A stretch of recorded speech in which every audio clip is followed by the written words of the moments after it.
everyone, I'm Dan Kleffler, and this is Newsmakers for ABC News and Yahoo News, and welcome to the Daytona International Speedway, where the Daytona 500 is not only the beginning of the racing season, it's called the Great American Race. It's the most prestigious in NASCAR, and it is where one driver will begin his quest for a record-tying 7th championship in the Sprint Cup Series.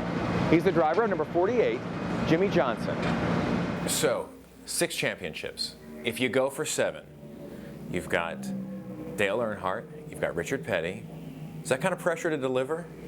Yeah, there's pressure there for sure. I don't really feel pressure from the outside, from my fan base or my sponsors or anybody outside of the core nucleus on the 48.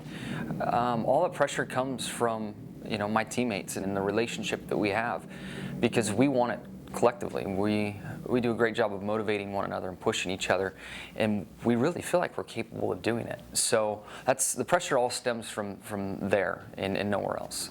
I mean, 6 championships, you obviously develop a style, and just having started in 2002, then what is your driving style? What sets you apart on the track from other drivers? I think my sensitivity to the car and feeling what the car's doing and being able to identify with what makes me uncomfortable and what keeps me from going faster. Everybody in the cars are brave. Everybody, to get to this level, you're all good. We're all good drivers. We're all very brave. But to feel it and verbalize it is the key. What about when you're not on the track? Just driving in general. Who drives? Is it you or your wife? Me, for sure. Really? Oh, yeah. Why is that? Well, oddly enough, I get motion sickness pretty easily if I'm not driving. You get motion sickness? If I'm not driving, I get very nauseous. And then my wife grew up in Oklahoma, is very capable of driving, but she had a long stint. It sounds like you're about ready to make a critical comment of her driving abilities. I did. She was in New York for years and years and years. I Can understand. hook up the subway pretty easily, right, and well, and cabs and all that. But she went years without driving a car, so right, she lost a little bit there. Well, maybe you should give her some instruction. I mean, I think you might have a few tools at your disposal. I do, but when it comes to a spouse, nobody wants to be taught by their spouse. It just doesn't work. That's true. Well, talk about your family a little bit, because you have 2 little girls. Who runs the household? Because I imagine it is just non-stop excitement and energy going on. It is. My wife absolutely runs the household.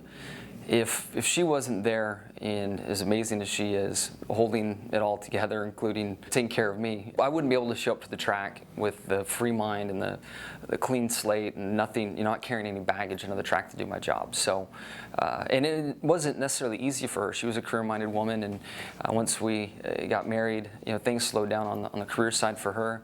And then we started a family, and that really put the brakes on things for now. So she has made a ton of sacrifices to support our family and let me do my job and do what I love.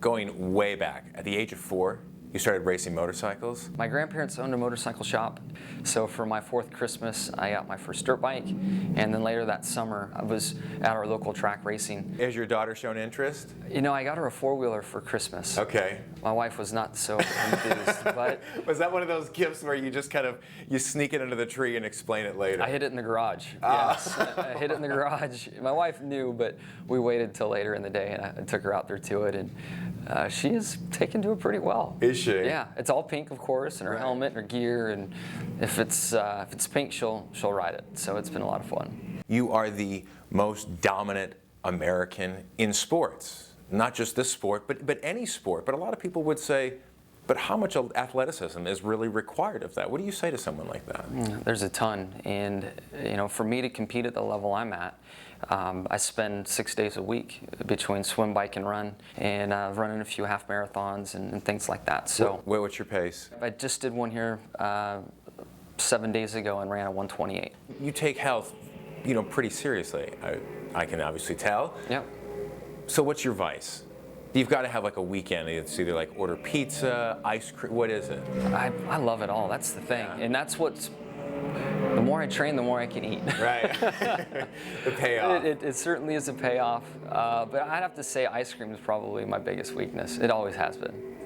What about any race day rituals? Anything that you do, any habits, something to bring good luck? I think anybody in sports has at some point thought about it, or something happened really good or really bad, and it crossed your mind. And I've, especially in my early years, had a lucky pair of boxers and shoes and different things. So today, there's nothing there, and I know there's nothing to it. No. Yeah, I've had enough life experiences and race day experiences to know that, you know, you are unlucky at times and you are lucky at times, but it doesn't matter what clothes you have on, what underwear you're wearing. If you picked up a penny, you know, it doesn't matter. I mean, it's not going to change anything.